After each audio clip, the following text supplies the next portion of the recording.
সরকারি সব চিঠিপত্র লেখা হবে বাংলায়। 1 সেপ্টেম্বর থেকে কার্যকর নয়া নির্দেশিকা। 1 সেপ্টেম্বর থেকে সমস্ত যা সরকারি দলিল হবে বাংলা ভাষায়, বললেন শুভেন্দু অধিকারী।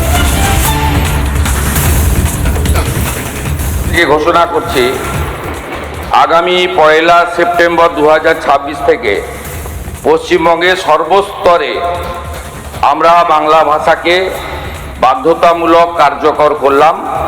আমাদের সরকারের পক্ষ থেকে এই সময়কালে অনুবাদক বা অন্যান্য যে বিষয় থাকবে সেগুলো করা। ভারত সরকার বা অন্যান্য রাজ্যের ক্ষেত্রে আমরা বাংলা ভাষাতে চিঠিপত্র করব, উত্তর দেব। তার সাথে সাথে ভারত সরকারের সঙ্গে যোগাযোগ সংক্রান্ত বিষয়ে আমরা বাংলা ভাষার সাথে হিন্দি ভাষাতেও উত্তর বা প্রশ্ন চিঠিপত্র আদান প্রদান করব।